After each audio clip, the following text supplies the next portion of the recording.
Hello. Welcome. If everyone, I'm getting a little bit of an echo. Sorry, that might actually be from you. If um, Hi everybody, welcome. This is the hangout discussion of I know what you did last summer.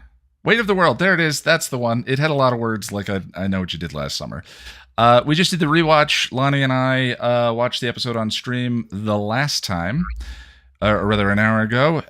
This discussion is a meeting with patrons in the $5 and up tier. There's a link down in the description if you ever want to join into the call and chat with us. New faces are always welcome, and we have a pretty diverse international crowd that joins, which is always a lot of fun. But this will be the last hangout before we take a break until the middle of August, and then come back and talk about the gift. So I think that's it. Before we get going, Sarah's just going to run us through some requests we have. Take it away. Hi.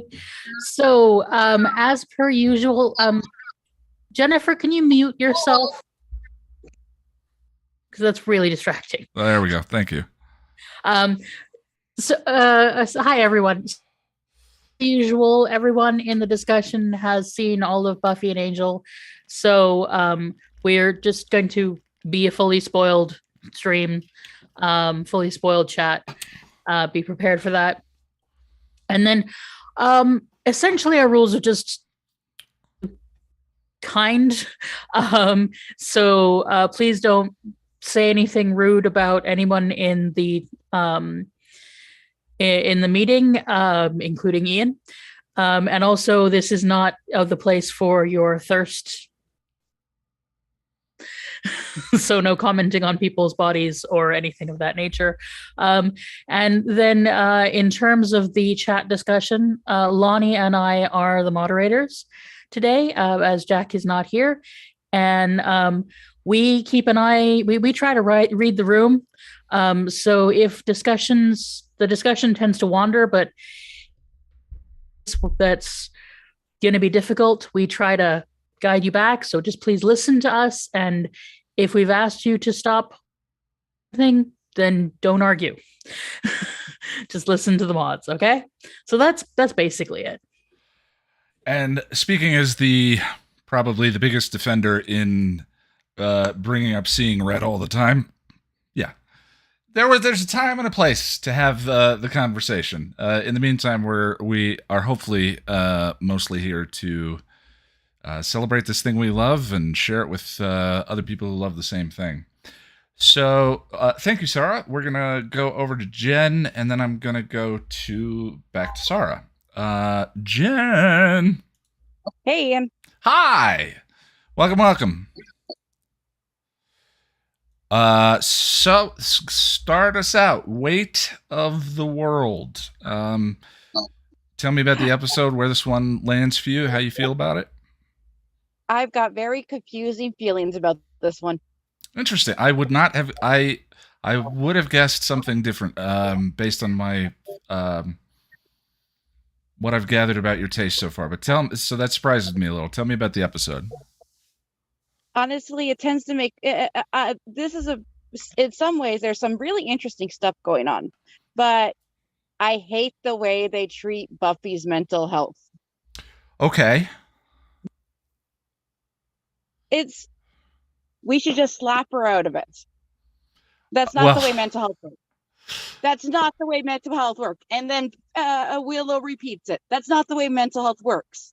You don't just shock someone out of a mental health crisis. That's not how that works. The fact, and I get that they're on time frame. I get there's a disaster going on, but by Buffy's dreamscape, you see she's still dealing with trauma. Yeah. Like, that's not how mental health works. Just 1 second. I apologize. There's a comment in chat that says triple echo chamber feedback effect has me feeling. Does that mean that there's something wrong with the stream audio? If you can let me know, I appreciate it. Because I need to fix that on my end. Y'all are my feedback for how the stream audio sounds.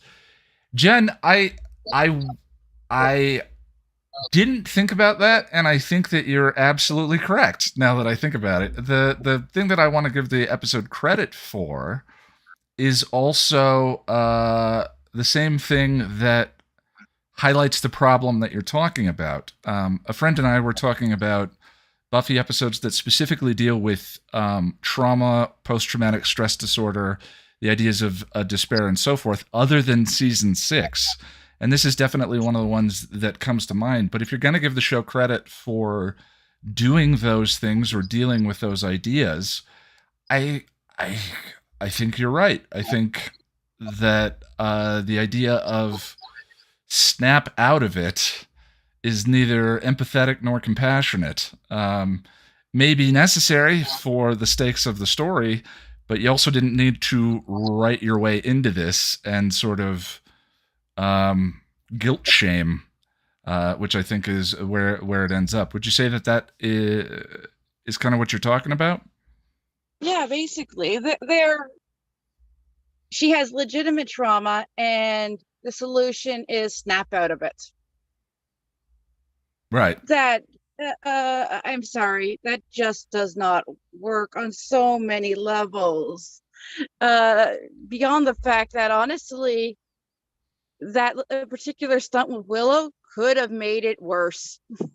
She could have locked down even further. Yeah, rather than shaking her out of it, she could have. I mean, the last episode was called Spiral, but she could have spiraled out of control from that position. Well, no, it's not even spiral out of control. She's already in a catatonic state. She could have shut down even further and went even deeper into her subconscious. Yeah. Like, yeah, I mean, I like that they're addressing her mental health. I even like that they're addressing Ben's mental health. And Glory's mental health in this episode. Again, they're addressing things, but they're doing it so badly, like this dual personality disorder you've got going on with Ben and Glory. It's they're fighting with each other again. It highlights issues, but it's problematic in the way they highlight them. Yeah, well, I mean, I think that is a criticism that can be levied against the season entire and not just this episode. The whole idea of, and I'm using quotes here to quote the show, crazy, and the representations of it that are peppered throughout, and the ways in which that is incorporated into the theme are well, dated is always the kind term, isn't it? That we go back to for this kind of thing, and hopefully we know better now. But just down to the brain suck that Glory does and the way that she affects other people, and the Queller demon that no one but Lonnie, thank God, talks about and continues to remind us of, that Ben called down a space demon to kill a bunch of, again, quote unquote, crazy people, and we don't care. The text no longer cares, and we're supposed to empathize with Ben in this episode because they were crazy. A lot of that doesn't hold up in this season. The way they are crazy for most mental health issues is beyond ridiculous. Yeah. Like, that is the way the air quotes crazy people are, is in a way that most people with mental health issues just aren't. Most of it can be horrible in so many different ways, but you're with the exception of what I've seen with people like bipolar, you usually don't have that level of up down, talk to yourself, mumble, like the media version of crazy. Yeah, I'm not even going to venture a guess at what they're supposed to be representing, but yeah, I agree with you. It is a big issue with the this season. It's probably the part of the season that has dated the worst so far. Who can say as time goes by the things that start to look that way to us as we go along. But what that said, you said you do feel conflicted about the episode. Tell me what you enjoy about the episode. What do you think it does well? Honestly, well, you're dealing with some parts I don't like. I like Glory's interaction with Dawn and her trying to bribe Dawn with the pizza. Yeah.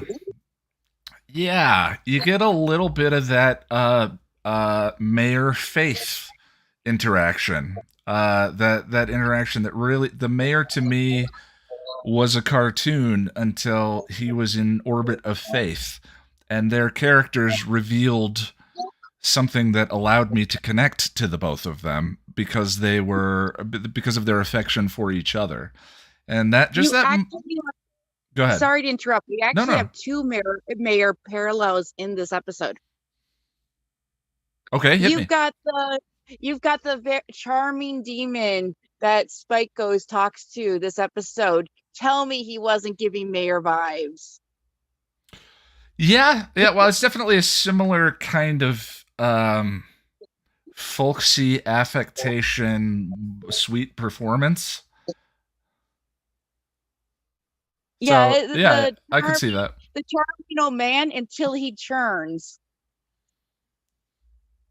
Like, he's very mayor vibes. In fact, his mayor vibes more than anything else. It's like, my God, you could have just put the mayor there for this second. Yeah. But then again, you also had Hank Summers that was giving off mayor vibes in this episode when you're dealing with Baby Dawn. Poor Hank. Yeah. So you said you enjoyed that bit. Was there anything else you liked about it? I liked the Buffy's dreamscape. I actually really enjoyed her dreamscape in the fact that it kept going around in a circle. Yeah. I like to see child Buffy. That was so sweet and adorable. And I like seeing I really hated the scene where Buffy's trying to smother Dawn, but the scene where you have Joyce's grave in the living room because of Buffy's trauma, I loved that. I mean, it's depressing, sad, and there's 3 million things going on at the time, but I like the representation of trauma in that scene, and I like seeing the different aspects of Buffy in her subconscious. Yeah, that scene with Dawn is brutal. It is truly horrifying. There's actually there's not a ton of I would say horrifying imagery that generally evokes horror for me in the course of the entire show, but that moment where Dawn is choking and Buffy covers her face truly is. And I thought when you pointed it out for a minute, I thought about it. There's always that question of, is it necessary? And I think that what it does is her saying, I killed Dawn in the library. We know, well, no, you didn't. But to actually show it on screen creates the emotion that she's dealing with, the horror, the visceral emotional connection that Buffy has to that sense of guilt and that she did it. So it's awful, but boy, does it really put us in the mind space of her character in a wonderful way. It also makes sense. Like, it makes sense why it's a small, because a lot of things, especially mental health, it's those very, very small triggers, that random, tiny little thought that it can affect a million. It's like a butterfly wings. That tiny little thought is like that, the butterfly's wings that create the hurricane over in East Asia for mental health. So the fact that she's like, I'm just restocking shelves at the magic shop for Giles, and this is when I'm like, I give up for a second. Mm-hmm. But in reality, you don't give up. The reality is that she didn't give up then. No, she had a thought. She's punishing herself for a thought. Exactly. Yeah. Which, that's in line with Buffy's character. She punishes herself for pretty much everything, which is it tied to her divorced parents' guilt. Yeah, I think that's pretty well set up in Becoming Part 2.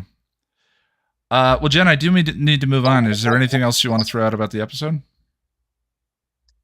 As I said, very polarizing episode for me. But I will say that child Buffy was so cute. Very, very much so. Have a good night. All right, good deal. Let me go over to Sarah, and then we'll go to Lady Eternal. Sarah. Welcome, bienvenue, welcome. I didn't know why I didn't go to Joel Grey when he first appeared, but I'm enough of a theater is the big get. I want to hit your button real quick because we haven't been hitting your button enough. You're supposed to make me look respectful. Oh, that sounds wrong. Sir, Captain Tight Pants. Okay. Yeah.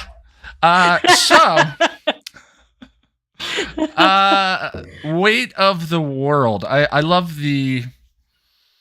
I love this one.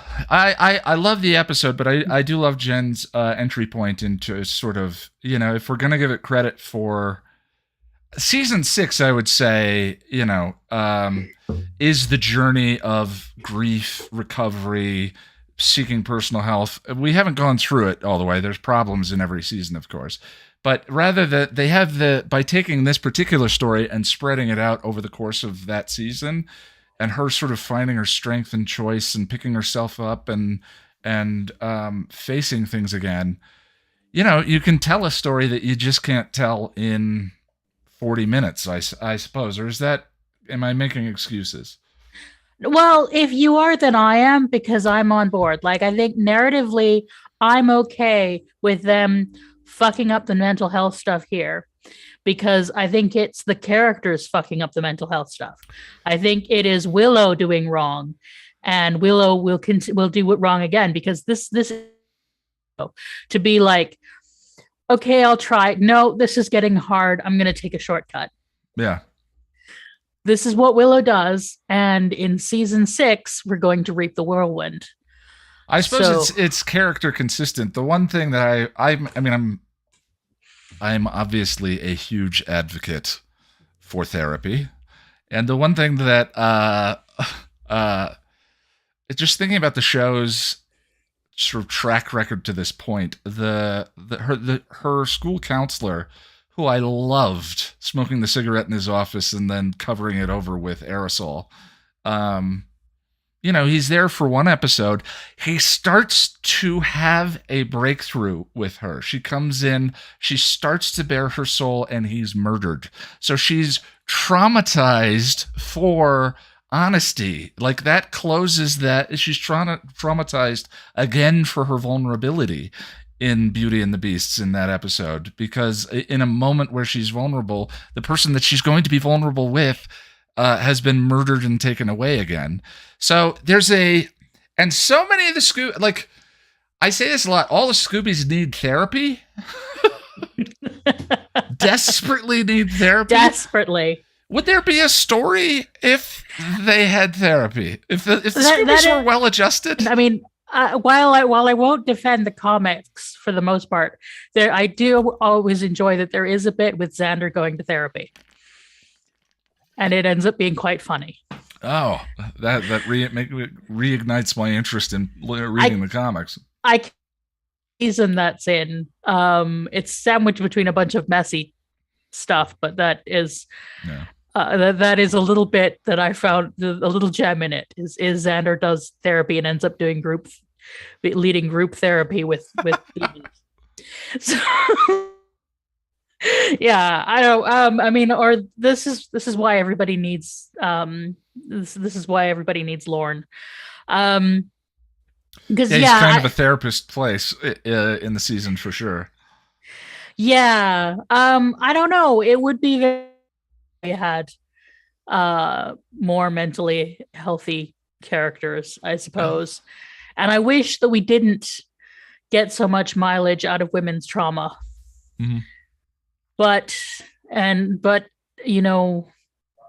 it is what it is. And I think Buffy is landmark television for, many things. And one of which is that in season 6, they finally deal with processing the trauma and not just giving it to her. Yes.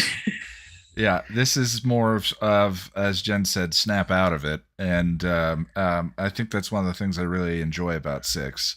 The moment where she breaks up with Spike is sort of a claiming choice again, claiming your authentic self. She hasn't been steering the ship for a while. Although I will say it's also like it's not just snap out of it. It is sometimes therapists sometimes the giving back to you, pointing out that your logic is stupid. Like that, or that your brain is being messy, that your brain is lying, and because sometimes our brains lie. And Buffy's in this moment telling her that she killed her sister because she had a moment of wanting to give up. Yeah. Sometimes you do actually need to go, you know what? That's ridiculous. Because it is ridiculous that and I think that there is a sense in pointing that out. The snap out of it is Willow being wrong, but then moving to no, this is incorrect information that your brain is giving you. Yeah. You did not kill your sister because you are a human being who took a moment to be it and want a way out. Yeah, to be selfish, to have a moment of selfishness. Ben is like, that's the mirror. There's a mirror of the two of them in that moment, and Buffy's moment of selfishness occurred in her head, and Ben's is, as a moment of selflessness, and everything else is selfish. Yeah, exactly. It's interesting. It's interesting. Also, there is that scene where Sarah destroys me immediately afterwards. That moment of shaking it off and then the bow breaking, where she doesn't say a word, is so painful, and we see Willow holding her. So in whatever amount of time any of this can actually occur before the world ends, I don't know. There's a lot. I think it's interesting. But you started off saying you love this episode. Tell me what you love about it. Well, I mean, I think that interrelation between Buffy and Willow, and I think acknowledging Buffy has been allowed to be a flawed hero all along, and sort of like not discomfort with accepting her hero's journey. That's been a big part of her arc. But in this season, she has been all about the taking up adulthood, all about doing everything. And I think like we see the cost of that on her when we see her, having this impossible, that she's now holding herself to this impossible standard. In the past, it's been other people who held her to a crazy standard, and she who said, but I'm 16. And now it's herself who's doing that. And so I love Buffy, Buffy and Black and Buffy and talking to each other, and also to Willow, and like just this whole, like, I just love that. Mm-hmm.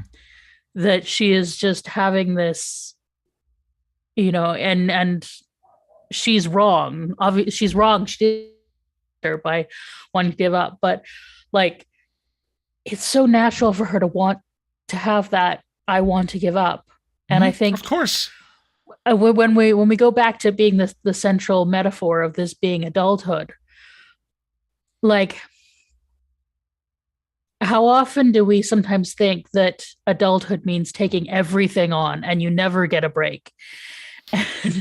And like, you hold yourself to that standard. And like, that's why we all need therapy. Yeah. Because we all need to be reminded. One of the many reasons. Yeah. Like, what are you, Superman? You're going to do everything? No, you're going to do whatever you can do is enough.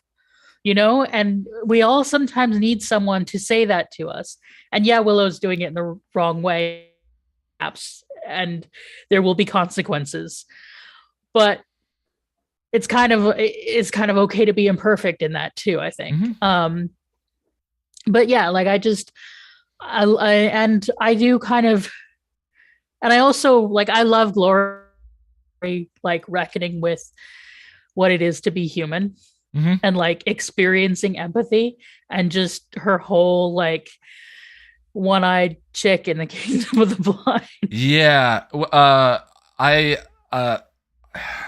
I don't remember the last time I watched this episode. I think I watched it because I was looking up the Byzantium connection to that speech, Mm-hmm. and that was when I hit on her. What she's selling Ben is a meaningless existence. That's the way she sells Ben, because the guilt of Dawn's murder, it would be too much for him to bear, but immortality is a meaningless existence.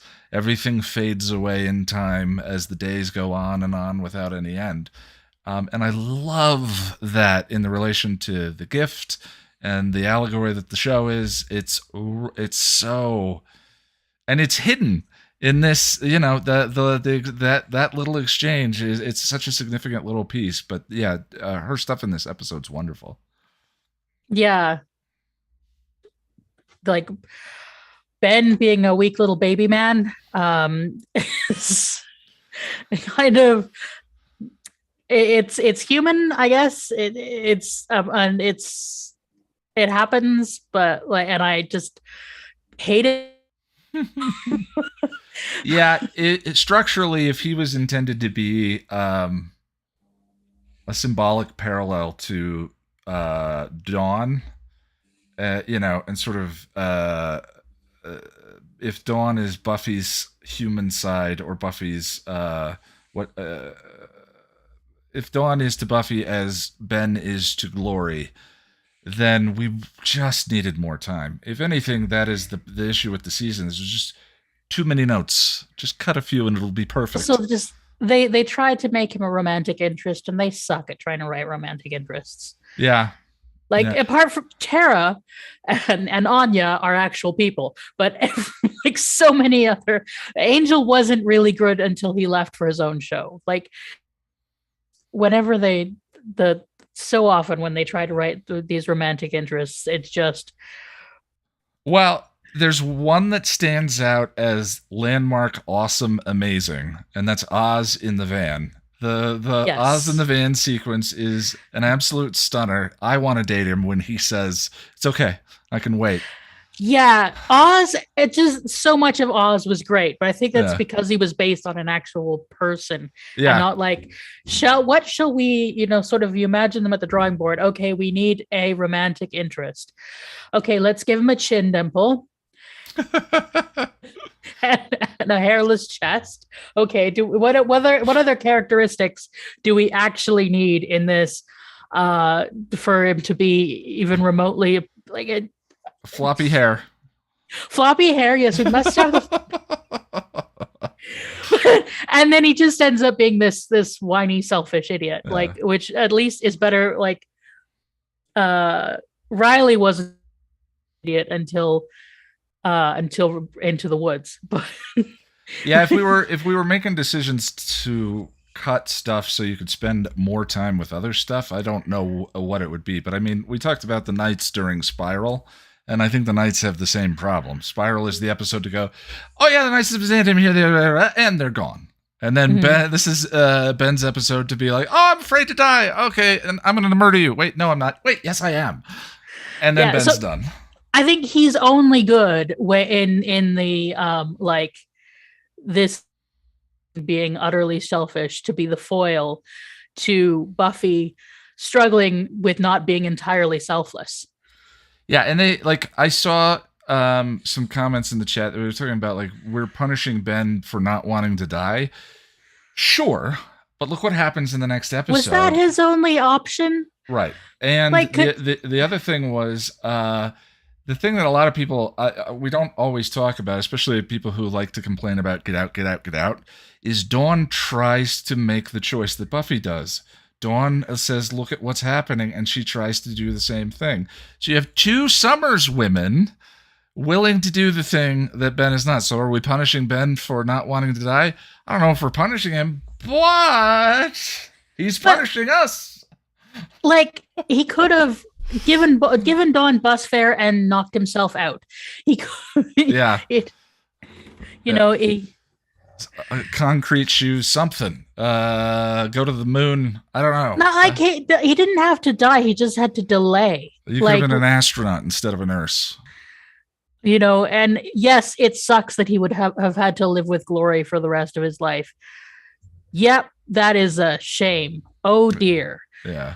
Is that worth like I'm sorry, but that is a responsibility over killing a child and the rest of the planet. Yeah. Is to accept that you have to live with this obnoxious god in your head. Well, I feel like I hijacked your point a little bit. Was there anything else you want to throw out about the episode? I know. I do love Willow's butchy outfit. Like, what are you? What's your reading on that? This is the mess. This is the most lesbian we've ever seen her in. The thing is, she just pulls off the full plaid. I don't know. It's a good outfit. I love the colors. To be a sort of separate, her green and orange earthy colors when to separate herself from Buffy being in the total earth tones, the total neutrals, and Buffy in the black. It's a good look. It's a good, I think there's shades of cowboy guy. Yeah, there's it to me explains the black leather. This episode specifically, her thinking that she's the bad guy. We've done the black hat commentary in Pangs, and then over on Angel with Blood Money. Also, the black leather tends to come out whenever she's trying to be protective. Interesting. Yeah, you mentioned that. Or protective of others. Like it's specifically her first leather jacket was Angel wrapping his leather jacket in her around her in white because she looked cold. Yeah.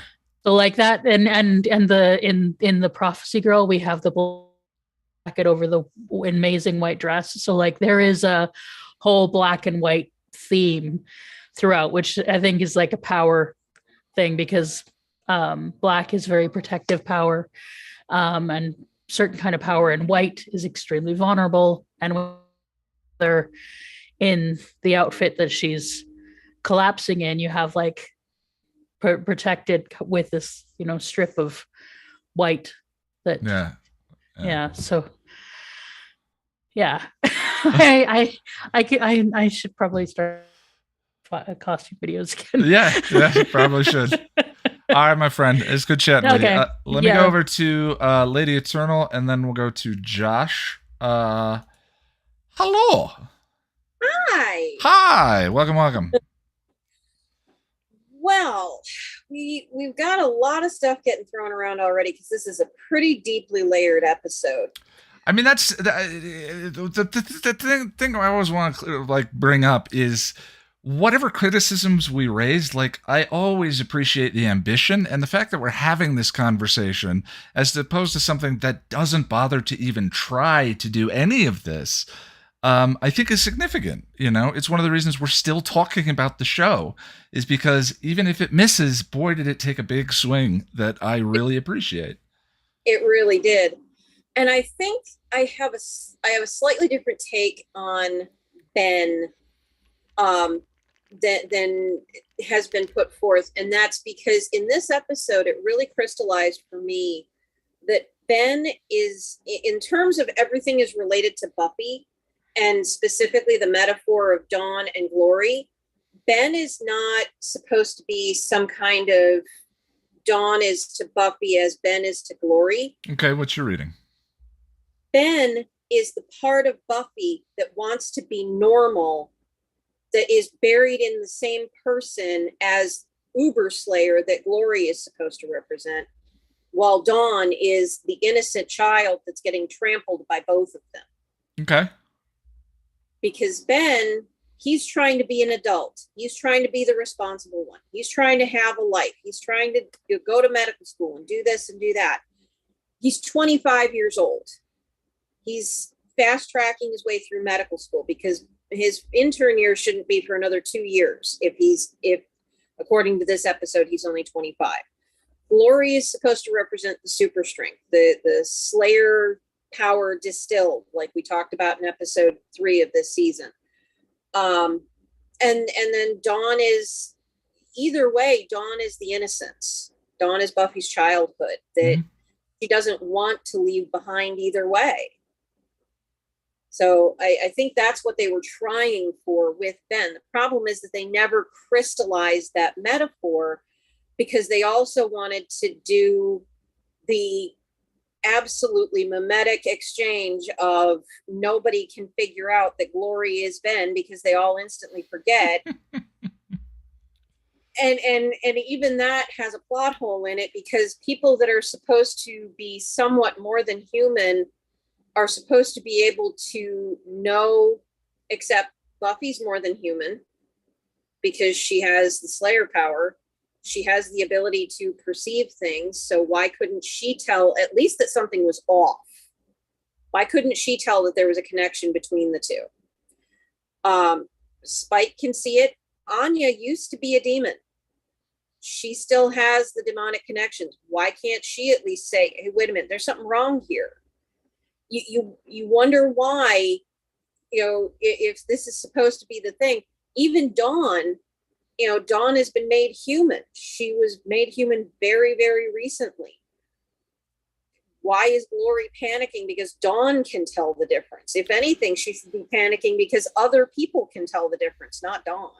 Well, in this episode, I think that you could headcanon one way or another for some of those. But the one that comes to mind in this episode specifically are what they refer to as the groupies. All the people in the hospital who Ben eventually murders, who can see the key, who can feel the whims of Glory, have no reaction to Ben specifically. You would think some of the other people I understand because we're in God territory. But however the mechanics of her key detectors that she's constantly creating work, one would think that they would have some kind of reaction to Ben. And that also makes it kind of retroactively recodes Ben calling down the Queller demon to take those people out. Because if Glory, by removing, and this is a thing that Joss played with a little in Firefly as well, because there's a very distinct similarity between the groupies crazy and what the Institute did to River Tam. They behave in very similar ways in the way that the damage that was done to them manifests. So if Glory is essentially doing the mystical equivalent of stripping their amygdalas, so everything that they feel and everything that they see is just passing right out at their expression. And so she's essentially building an army. Ben, by calling the Queller demon, took out part of her army that she might need to be able to pull off whatever she needs to pull off when the alignment comes through. Sure. So was he actually cleaning up Glory's mess, or was he playing a chess game? He does say cleaning up. I don't know what to make of it. Yeah. But either way, it seems to me that by this point in the season, even the text itself has forgotten about that episode. It has, and it's sad because there's a lot of I've said it before on streams in this arc. Don't peel this back too much. Don't look at this too deeply. Belisario's maximum, because when you start trying to take it apart, to take the metaphors apart, there's not a lot of cohesiveness underneath that they're building on. Everything's kind of on a level where they're building to the metaphor again. That being said, the way that they layered Buffy's subconscious in this episode is actually a perfect place to do something like that when it comes to the writing. Because while they're struggling with trying to show Glory and Ben as two different sides of current Buffy, Buffy herself, when you get into her subconscious, you have her childhood, baby Buffy. You have the Buffy that wants to be normal, that moment when she puts a book on a shelf and she's just like, I just want to be done. That just moment of, this is too much, I can't. The Buffy that wants to be normal. And then the Buffy that's the Slayer, that thinks of herself as nothing but a killer, is afraid she is nothing but a killer. And the first, who is the actual raw essence of the Slayer power inside her. And you have all of that teased out so much better than they've been doing with the metaphorical representative character writing for the rest of the season. Yeah, I love the symbolic structure of this season. It's just a lot of stuff does not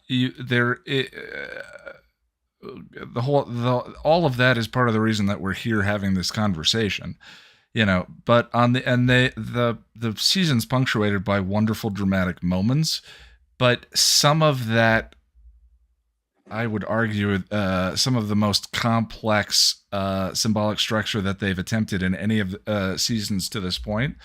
You have to develop the story part. You still have to get us to care about these people, to care about these groups, to worry, to be interested, any of that. And I like Ben's symbolic connection to everything else. It's just I never gave a hoot about him.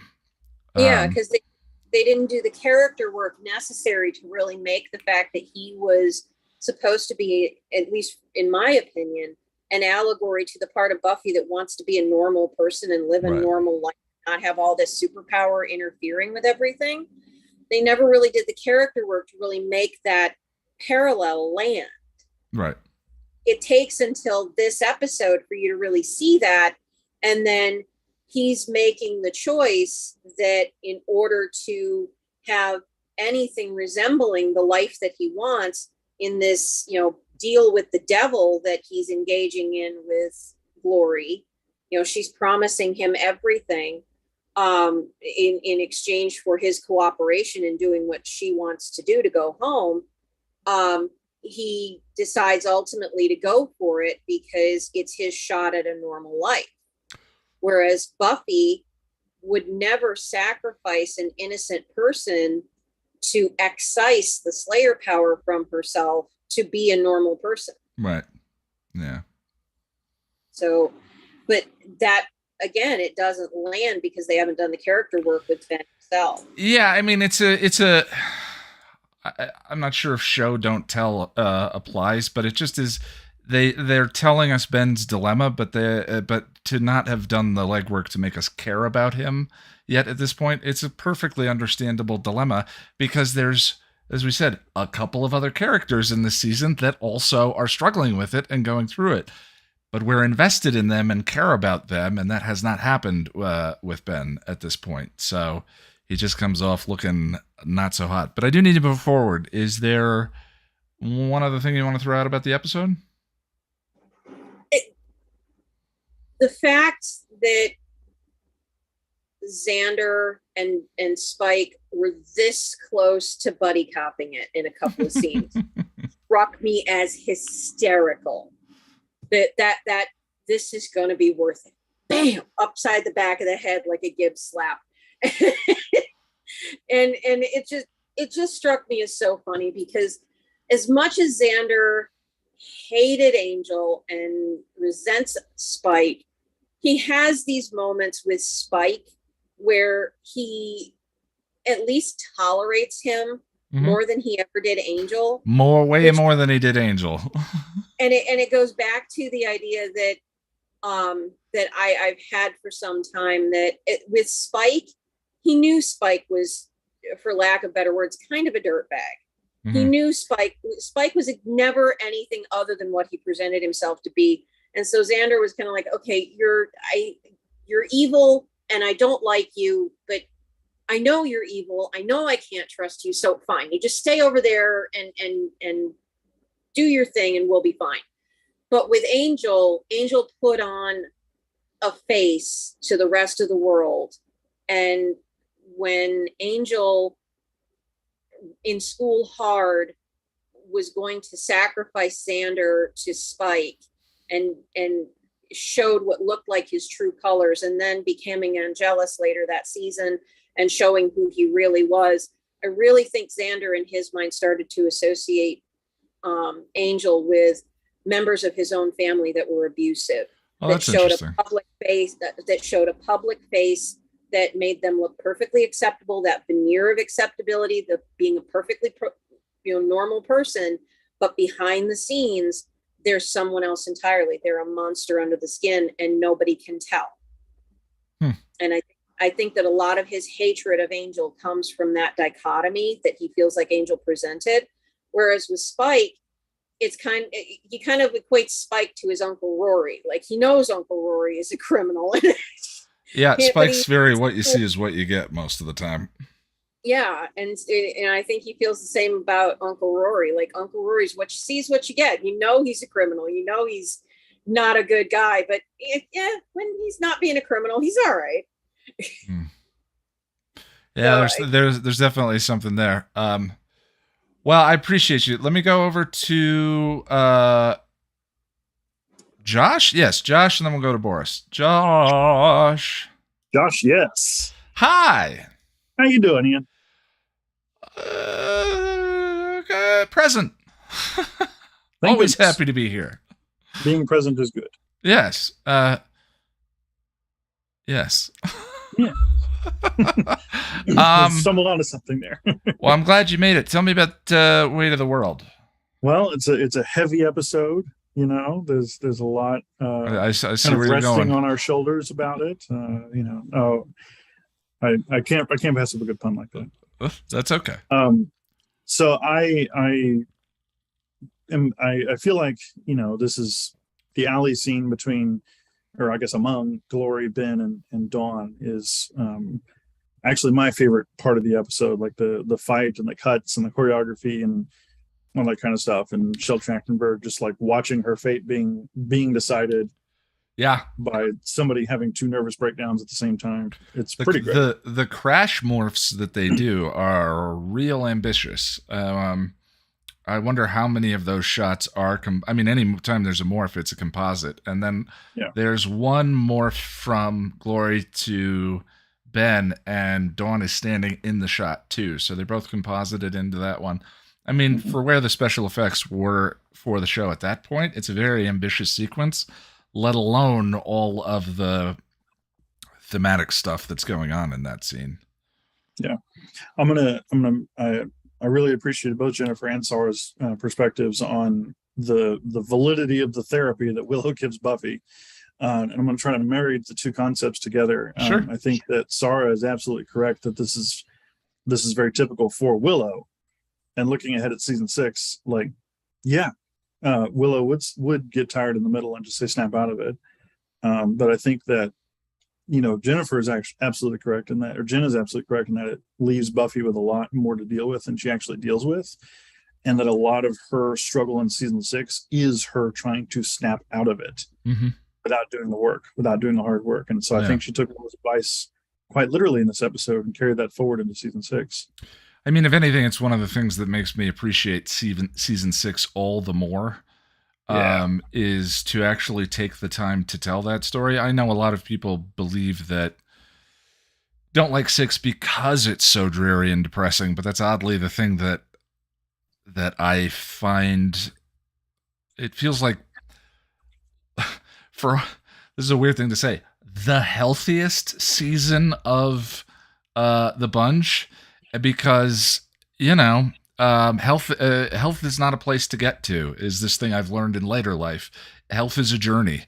And to be on that journey of healing and getting better and becoming healthy, or to find her way back to it, which is what the story of that season is is really great, and for there to be consequences. I mean, for there to be accumulated consequences of the life that she's had to lead, such that season had to occur, is really a profound and lovely thing.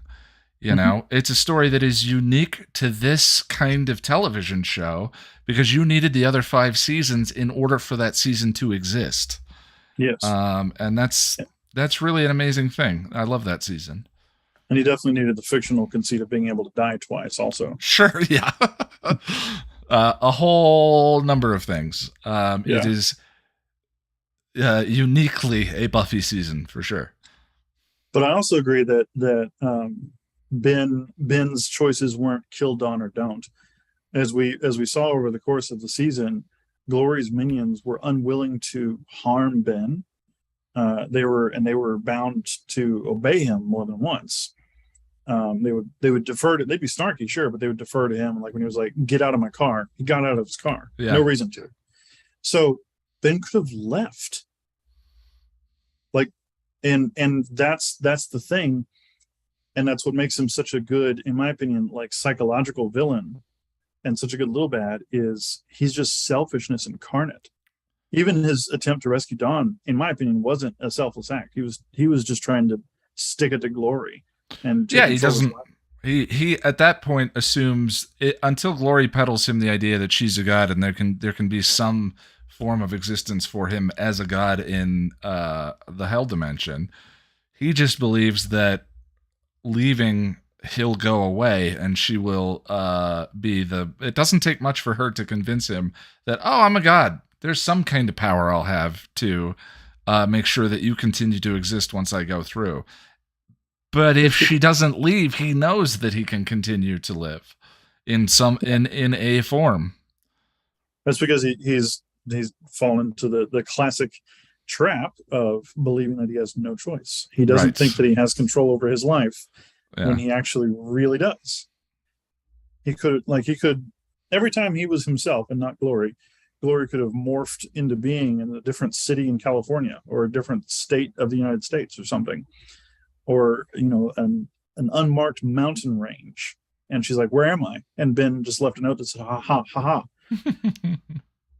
Like he hope you like the beach.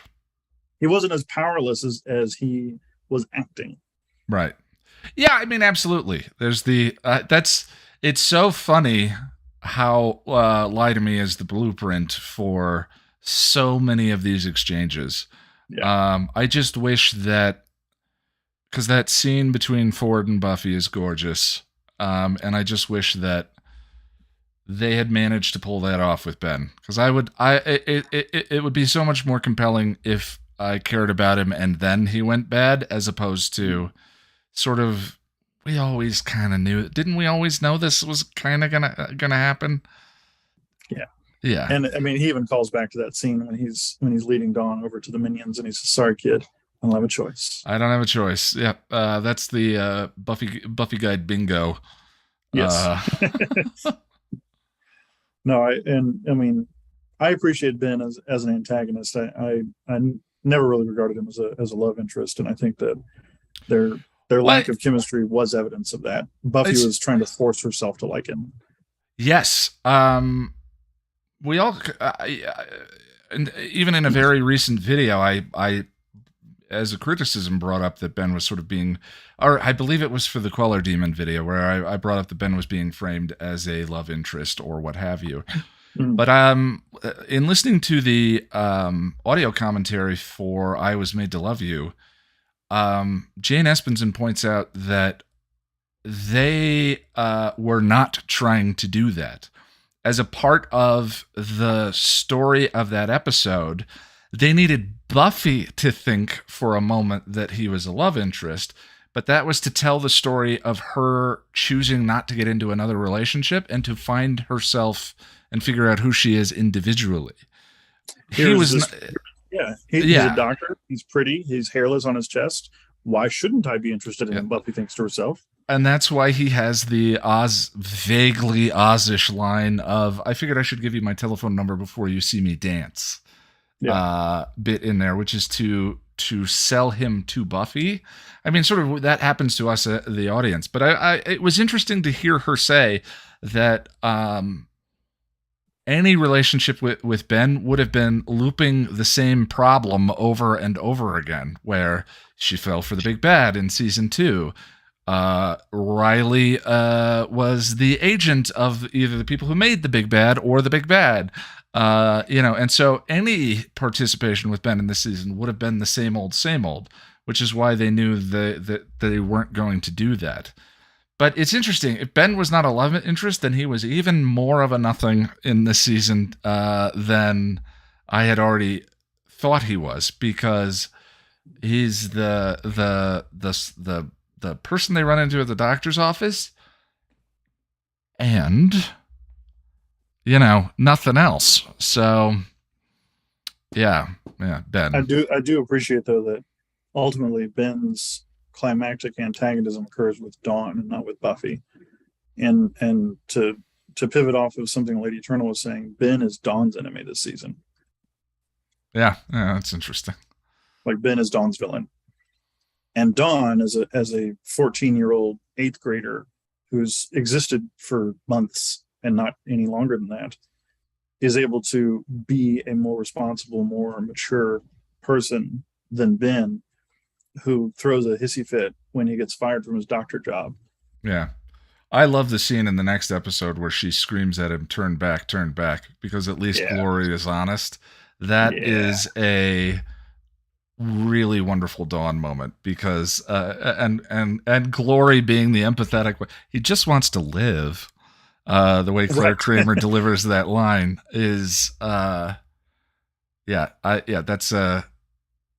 that's really it feels like Dawn, like if Ben is Dawn's villain, it feels like her having a moment of triumph over Ben, because I'm gonna crib Sorkin quoting something else, but I don't remember the original movie, but as if it matters how you fall, when the fall is all that's left, it matters a great deal. Say that again. I'm sorry. It's one person says to another, "You fool," as if it matters how a person falls. The other person replies, "When the fall is all that's left, it matters a great deal." Interesting. But if anybody is a classic movie buff, I don't actually remember the name of the movie that Sorkin was quoting. Also, fun fact, Benjamin as a name has the etymology from the Hebrew Bible to mean son of my days or son of my pain, but also has come to be a proper noun in some of the Romance languages, meaning the baby of the family. Almost no name of a major character in Buffy is an accident. Yeah, well, we definitely tried to get into that with the Firefly guides. The etymology of it, every name is very specific. It's pretty interesting. Not that I was like, anxiously taking notes during that video or anything. But also Willow in this episode, the Commander Willow, First Officer Willow, stepping up, turns around and is like, "Buffy's out," and just takes them all down and takes charge of the situation. It's really fantastic, really great, and also great setup for season 6 and her eventually cracking under that pressure, because and I spent a little bit of time thinking about it and kind of clicking through some articles in Wikipedia to refresh myself. The first time that Willow really takes charge of the Scooby Gang is Reptile Boy, when Buffy when she shouts down the boys. Well, and you can't come for you can't get a cup of coffee. Yeah, that's a lovely scene. She also coordinates the attack on the frat house. Yeah, maybe that is she's the the guy one you want to who party with. Rallies them and points them down into the basement during the frat house invasion. Well, she's dead. Yeah. Go ahead. But every time, even since then, even in the season 2, season 3 summer, Willow has taken charge of the Scoobies to get Buffy back. And does again. Well, I do need to move on, but is there anything else you want to throw out of the episode? I mean, it's the thud of a line at the end of this episode is almost up there with "Glory's a god." when Giles is like, "You're gonna have to kill Dawn." Boom. Yeah. And the gift is music. Yeah. The gift is absolutely music. That's going to be Jack and I just weeping for 45 minutes during the watch. Oh, sure. No one needs to tune in to that one. I'm just going to say that in advance. Thanks, Josh. I'm going to go over to Boris, and then we'll go to Tom. Boris. Hello. Hello. Welcome to the Patron Hangout. So, on the whole Ben thing, just to bounce off some other stuff people say, we keep saying that like Ben could have just walked away and stuff, but like if we're gonna seriously bring that into this, that pretty much means that Giles's point about killing him so that Glory won't come back is moot. Because like if he could have done, if we could just let Ben leave, and we don't think Glory won't come back, then like his argument is flawed because it is flawed. I think Giles is definitely in the wrong in the gift. I think we're the ethics of the show are textually say that is an unethical thing to do, but justifiable. Giles picks up the mantle of the Knights of Byzantium in this one. The idea of sacrificing one person or another, and is pro killing Dawn and then pro killing Ben. And I think that the show's ethics are Buffy's ethics, and then the satellites around her are to represent other points of view that she has to grapple with. So I don't think the show thinks that what Giles does is okay at all. Just like locking lawyers in a room with two vampires is a wrong thing to do as well. Well, at least with that, at least with the angel lawyer thing, we actually had like some debate about whether or not it's a good idea or not. We never get back to this conversation. Unfortunately, it's a real pain in the butt that like Giles edgily kills Ben, and then we never go back to that. So, and again, like a lot of people in the fandom, arguably, there's the similar ethics that are at the heart of killing Spike. That's also another. It's the same ethical issue there that it is with killing Ben. It's wrong for similar reasons. So they do circle back to it, and Buffy denies him again. And Buffy is the show's perspective. They're telling a complete story, so we do spend time with other characters, but I would argue that the ethics that the show espouses are Buffy's. And to the detriment of the storytelling at times, because Buffy is not allowed to. She's a paragon, and paragons can be less interesting. Fortunately, she's surrounded by regularly messed up other characters that are sort of externalizing her inner struggle. But we rarely see her externally struggle and make mistakes to the same degree because she's a paragon character. But anyway, that's my perspective, man. I'm sorry. So, yes, I agree. Killing Ben is wrong. Or at the very least, like, we needed more elaboration or something. I don't know. Okay, but I guess on the Ben thing, I've been on the camp where I'm like, everyone here is like, oh, Ben is a boring, white, handsome man that doesn't have a character. And I feel like he's the kind of guy that, like, I see the potential with Ben. Like, there was so much, like, interesting like Shakespearean-esque drama that could have been wrung from this, and we have like like the struggle of like struggling with his conscience and whether or not he should kill a person and whatnot, and dealing with this god. Not much of a struggle. But, well, the problem is this episode screws it up because it happens way too quick, and it annoys me.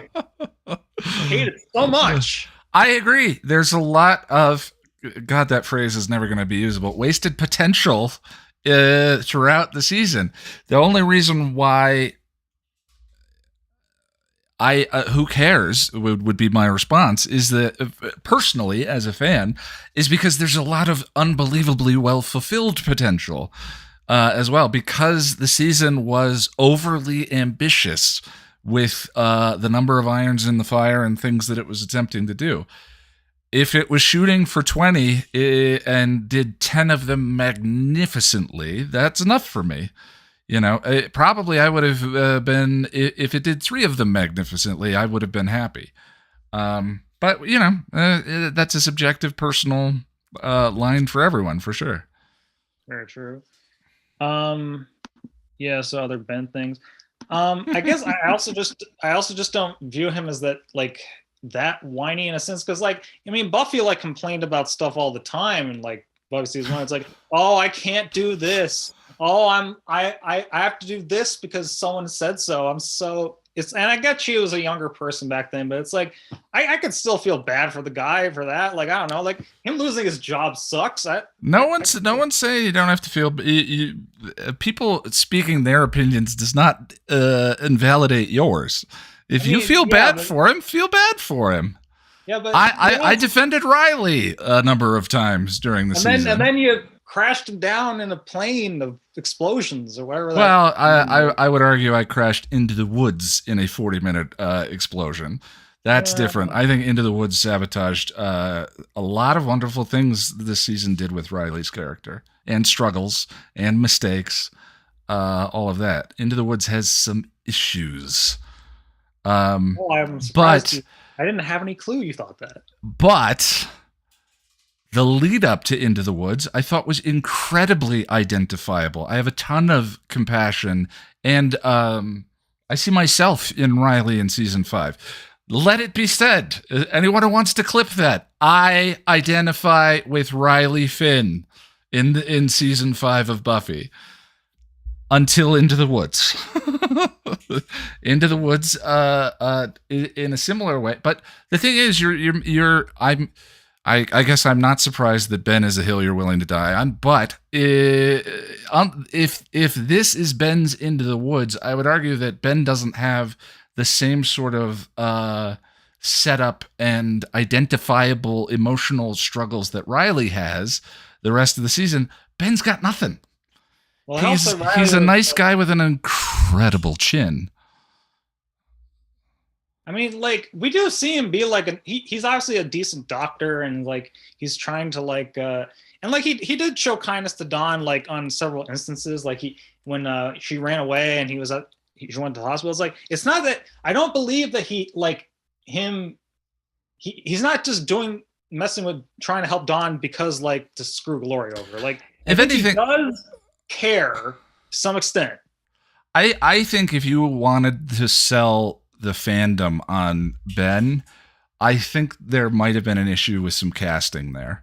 I mean, to change anything with the story one way or another with the things we've talked about, he is, when you cast Angel, then you went to Scott Hope, who's kind of an Angel opposite, but then Riley is supposed to be the idea of the pendulum swinging in the other direction. You've got the broody, dark, life is full of pain, but I'm, that's Angel.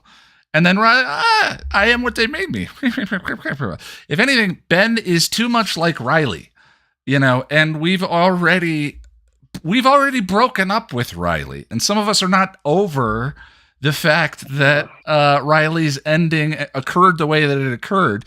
And Ben has no other, he's nice. And he has similar hair and similar chiseled, manly, masculine features. So if anything, I would think, like, it might have helped me to get to where you are about Ben if they had not made him so much like the boyfriend she just broke up with, that left under terrible circumstances. That is an interesting way to think about it, I suppose. I'm like, although if you did, like, get too outside the box, then you might get accused of, like, racism or something, and it's just like, I don't know, because, like, then Giles kills the non-white guy. It's all kinds of messed up. You had a waifish Scott Hope, as opposed to the caveman Angel. I don't think we're thinking the same thing.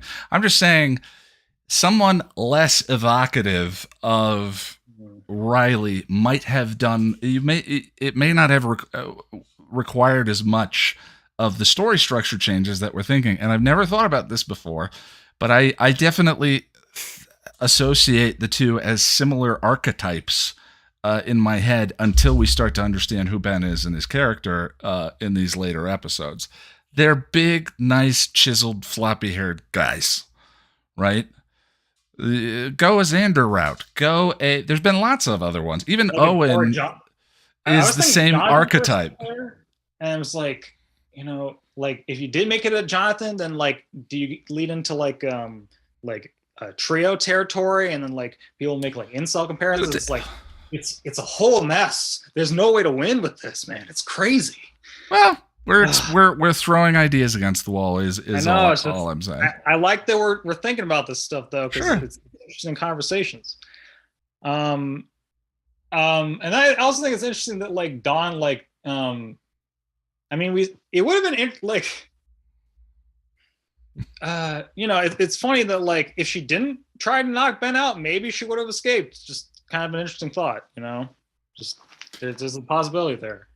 And again, it's still funny that there's just chains someone just left outside, just sitting around. Not only chains sitting around, but chains light enough that Dawn can pick up, but heavy enough to knock out a grown man. Yeah. Those are some magical chains sitting in the alley there in Sunnydale. I apologize, Boris. I do need to move forward, but is there one more thing you want to throw out about the episode? Oh yeah. There was some other stuff, but if we're running out of time, I just want to mention when we have Buffy suffocating Dawn with the pillow, and I ended up, because of some word things, I ended up thinking of Wesley and the pillow, and that was kind of amusing to me. Oh yeah. Oh God, that Jack's edit has ruined that scene for me now. Are you now or have you ever? Can you ever forgive me? Cut to Angel in the hospital, smothering Wes. I'll never forgive you. Just makes me laugh and laugh. All right, bud. Well, I appreciate you. Let me go over to also, Doc sucks. Goodbye. I like Doc. Tom. Hello, Ian. Hi. How you doing?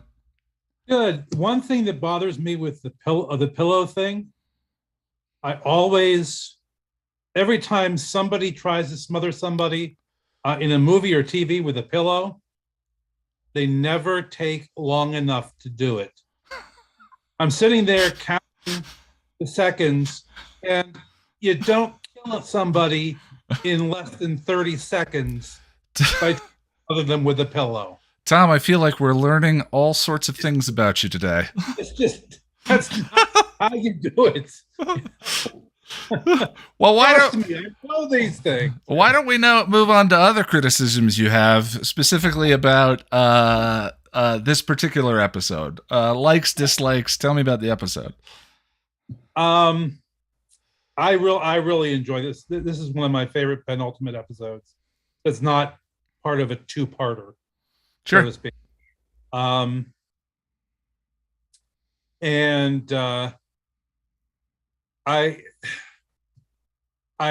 one of those episodes I'm never bored. Something interesting to me is happening every moment. Yeah, it's which is really remarkable, all the more for how little actually happens in the episode. Yeah, exactly. Yeah. Glory packs her stuff, and Willow wakes up Buffy.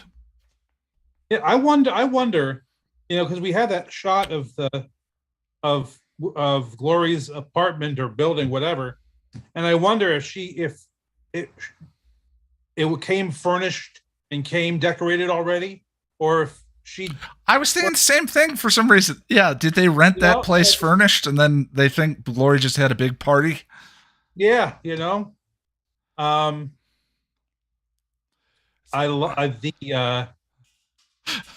sorry, it's just my sense of humor, but the joke will never get old for me.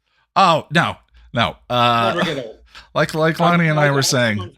I'm on several Facebook pages, and whenever somebody, well, at least once a week, will post something about Ben and Glory, and 300 of us will go, "Oh, you say there's a connection between." You know, Yeah, like Lonnie and I were saying, we made our beds. We made our choices. We know we don't hold that against anyone else, and we don't expect anyone to. It's just, you know, Yeah. it's a thing, and I do wonder how often Claire Kramer, who is huge at conventions, has that line. She is incredibly kind and gracious in person. And I do wonder how often she has that joke thrown at her. Mm-hmm. If Lonnie and I have gotten a little fatigued with it, she must be exhausted. I wonder if people, and you got to wonder about Charlie Weber too. Yeah. Well, have you seen photos of him today? He's not big in conventions, but no.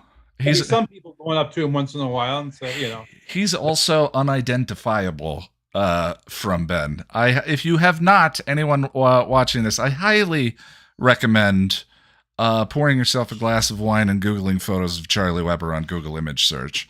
That's all I'm going to say. Anyway, Tom, bail me out.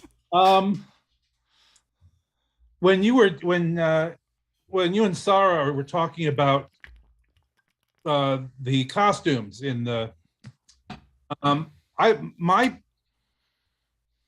bizarre brain flashed back to the last time I watched Birthday, the Angel episode where Cordy becomes it's her birthday. Yeah. You know, and the Skips mentions that basically she looks the same in her spirit form as her body does. He said, "Hey, you're pretty confident. Usually, people in this position, you know, they'll spruce themselves up, make themselves look, you know, but you're just, you know."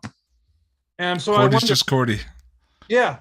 And so I wonder if Buffy in her brain is dressed the way she is in those different aspects because that's basically what she was wearing when these things happened, or Sure. Does she identify these particular clothes with? I like Sarah's point about the black jacket, you know. Mm-hmm. Well, the two costumes of note that we were wondering, the Willow shirt is so specific. And Willow is a very specific dresser. I mean, arguably the most specific dresser of the bunch, and to the point where it's tied to the theme of her arc. And so this particular episode, to have her wear that sort of Western studded look on her shirt, it's very difficult to not wonder in an episode so evocative of Restless to me. I mean, talk about episodes where if you summarize the elements of the plot, nothing actually happened. There's this and there's Restless in my mind as the two closest. But endlessly fascinating and watchable in similar ways. What was the significance of the studded shirt? By the way, BTM Marine in chat says, "Oh my God, that's Charlie Weber now. I think I need a fan." Yeah. Sorry, Tom. Yeah. I love Spike and Xander in this one. Those two together, you know, that's a spinoff, baby. I mean, there are possible spinoffs. That's a spinoff. Yeah, it's interesting, right? Angel is so broody. He's an incredibly quiet and introspective character. Of all the men on the show, to build, I get that from the standpoint of the lore, and however you feel about David Boreanaz, Angel's certainly interesting. But in terms of building a show around a character, you know, the Spike and Xander show where they go and solve mysteries. You know, I think that Angel eventually found that voice by way of its ensemble cast around him, and then eventually he grew into something that I think he was profoundly more interesting than he was on Buffy. But you would think, from looking at what characters should we start this from, that the idea of a Spike and Xander show is pretty funny to me. Leave him chipped. Leave him chipped. You know, so you have good cop and slightly less good cop, or bad cop and slightly less bad cop in that situation. To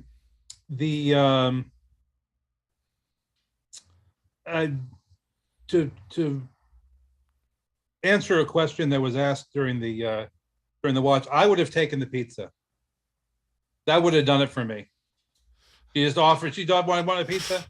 Yeah. Okay. If it's a really good pizza, you can drain me. That's fine. Whatever. As long as it's a good pizza. Yeah. Well. Yeah. Yeah. If you're ever in a particular situation, it's like, I'm not going to turn down pizza. Yeah. Exactly. This might be the last pizza. I'm wondering, when talking about Ben, if at any time when he found out that Buffy was the Slayer, anytime after he found out Buffy was the Slayer and Dawn was the key, he could have gone to Buffy and told her about himself in Glory.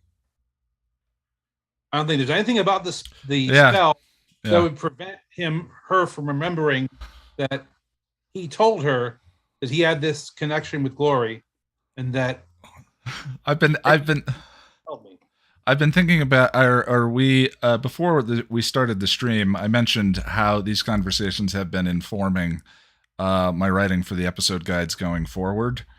And it's interesting to me, I don't have a choice. Well, you could have, and then a list of many choices that Ben might have had.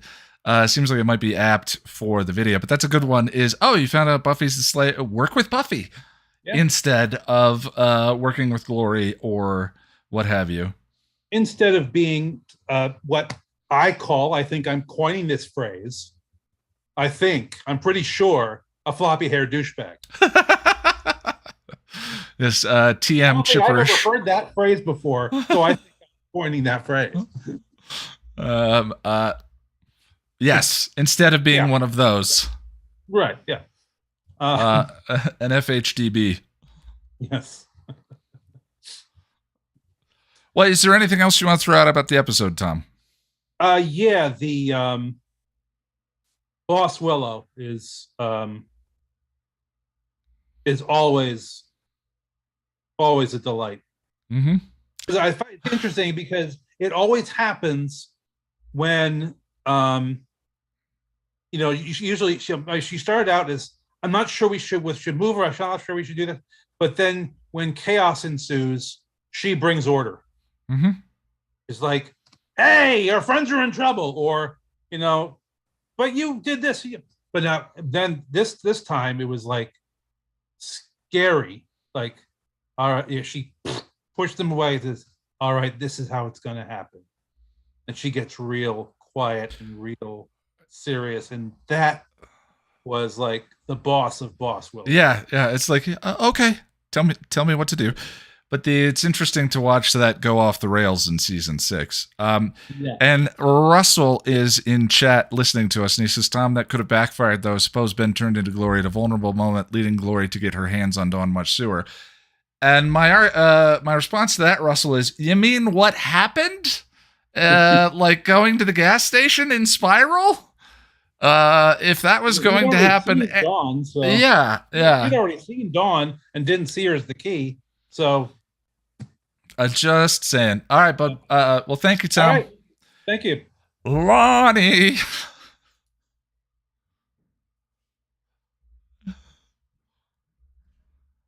All right. This is my software. I use it all the time. For some reason, I was unable to unmute myself. I apologize to everybody for that little bit of like frantic, like hitting the button thing. Hi, how you doing? Hi. All right. So, weight of the world. What's funny is I think most of us tonight, and the general consensus is we love this episode. Mhm. And yet when we talk about it, we get so wrapped up in Ben. And I think the reason is this, like, I think that Boris kind of has a point. There's much, much lost potential in Ben. Ben could have been great. Ben's conflict, I don't have a problem with his conflict. I don't have a problem with his choice. He made a selfish, cowardly choice. Okay, you know. But I think that what happened with Ben is that he wasn't written as a character, he was written as a plot point. Right. And so he is functioning as a plot point. Oh my God, Ben is Glory. He's sharing his body with the demon. And nobody can remember and all this kind of stuff. But he also murdered a whole bunch of people early on in the season. And that was something that he had a choice in doing, so he's a coward and that's fine, but let's textually acknowledge what he is. And I think what gets really frustrating about Ben is that we had that whole fake out and spiral where he's like, oh, is he going to inject Dawn with this very dangerous substance that will kill her but save Giles? What is that's a fake out. He's no intention of injecting that into Dawn, clearly, because then he goes and injects it into Giles. It's not a bad whatever it is. It's talk about moment of making him just a plot point and not a character. That moment only is effective for us, the audience, because Ben either knows or he doesn't. Ben knows, made the choice to go there, or he didn't. Right. If he's a complete character, if he is just serving as a source of conflict for the story and not a complete character, then yeah. And the other thing that makes Ben more frustrating is that we've had this character and it's worked. There are aspects of Ben that are Faith. There are aspects of Ben that are Ford. And both of those are rich, fully fleshed out, fully developed characters that we empathize with and condemn their actions. But because there's not the empathy for Ben, it's a struggle to just go, theoretically I get in the bubble why an individual, but I don't know him. We just don't know him the way we do those other characters. And so, I agreed with Boris too. We have lost potential. I think there's definitely lost potential, but I would not defend him as he is, because I think that, he takes Dawn like he's going to run off with her, and then suddenly decides, no, I'm going to go with the God and all of this stuff and whatever. So I'm just Ben is not that interesting to me. For this episode, I love this episode in a lot of ways. I love watching Buffy really grapple with the immensity of what has just happened, with what she has personally just lost. There's always high stakes for Buffy. Every apocalypse is like the first one, it's always the end of the world. It's always a big deal, but she's always rescuing others. She's always, trying, she had to sacrifice Angel, for the world, to save the world. But, here she is in the situation where she has to save somebody who is so deeply, deeply personal to her. And for that to be the fight that she loses, for that to be the fight that she sees as the one that matters, arguably the most, I think is such an incredibly powerful moment. And so we have all of this stuff, the spiral is so kinetic. There's so much stuff happening. It's all of this action. It's, this moment where Glory gets Dawn, and oh my God. And then Weight of the World has this beautiful, quietness to it that I really like, because we can just hear, it's like that moment on the roller coaster where you're going up and you hear the creaking and click, click, click, click, click, and you're escalating, but you're like, oh no, I'm fine. And then all of a sudden you're going to go down into the gift. So I really like kind of what this does to the pacing and the building up of the emotional beat. We've got this wonderful, experience of empathy for Glory, this feeling for Dawn, offering her a pizza, which I think is wonderful. The get out, get out, get out is such a beautiful moment where Glory is saying Dawn's signature line, Weird I that's love Dawn's signature line, but it definitely is Dawn's signature line. It is Dawn's. It sucks that it's Dawn's signature line because Dawn is awesome. I will argue for Dawn all day long and twice on Sundays. But Dawn in this, I think, is really great. Dawn is there facing down a god who's gonna kill her. And she's just like, don't call me Donnie, don't talk to me like that. Bring Glory, and then bring Glory back. I mean, it's so Dawn is so strong. Dawn knocking him out with the chain. Dawn is always ready to save herself. She gets damseled, but she's ready to save herself. She's ready to rescue herself. She's ready to take action. And those are the things that I really love about Dawn. I think that Dawn is really super badass. Yes, the screeching can get annoying sometimes. Okay, but that she is a character I think is really interesting, really strong, and will save herself given the opportunity. So seeing Dawn, in this episode, standing up to everybody, advocating for herself, trying to find a way to escape. She's just incredibly strong, and I really, really love her. Willow in this episode is badass. I love her being the sheriff in town. I love when Willow, who is one of the tiniest people in that room, right? Who is to a vampire, scares a vampire so much that he's like, hey, don't turn me into a horny toad. Right. Don't turn me into a horny toad. When she separates Xander and Spike while they're fighting, like, she is so in charge. She's ready to run things. She goes in, she finds a way to get access to Buffy. And then she's like, hey, get your shit together. We got to go, which is a really rough way to deal with somebody in trauma. The fact is that stuff can be effective. Sure.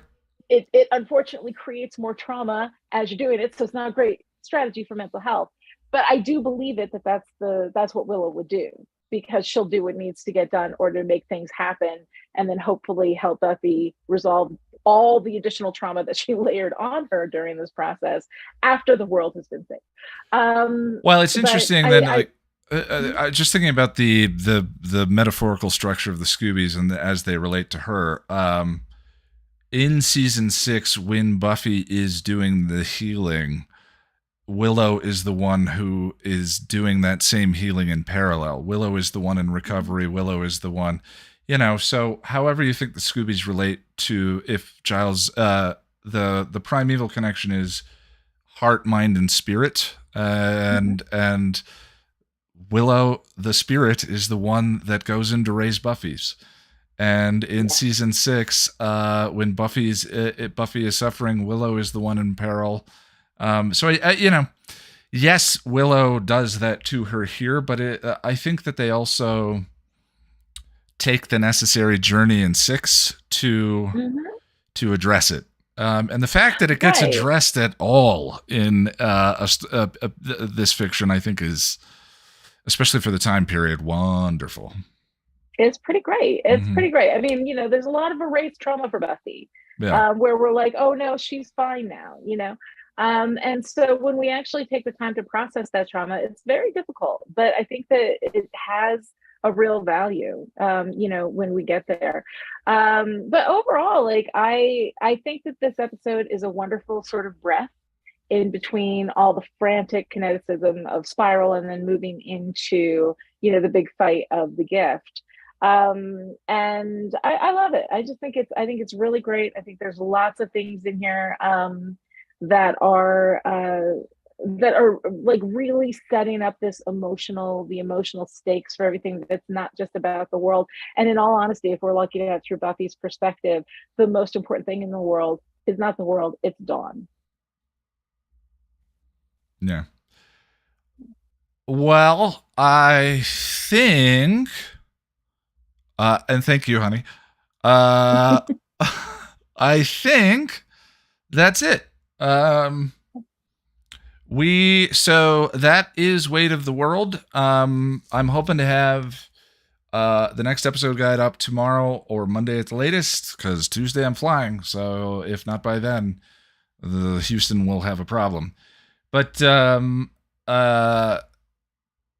look for, so this will be the last hangout for this month. I will try and keep everyone in the loop for when I'm back and get the next one for the gift set up and scheduled. We tend to get bigger turnouts for episodes like that, so I would imagine that's going to be a longer, one of the more marathonish hangouts. But of course, not everyone. If you do need to hustle out, I know we all have busy schedules. We'll jump off that cliff when we come to it. But anyway, I think we're good. Just keep an eye on Patreon or Twitter at Ian Nitram, and I'll just try and let everyone know kind of where I'm at, what's next, and what's coming up. So everyone in the stream, thank you so much for your time. Everyone here, thank you. And we'll see you in the next one. Bye. Bye. Night. Bye. Boy.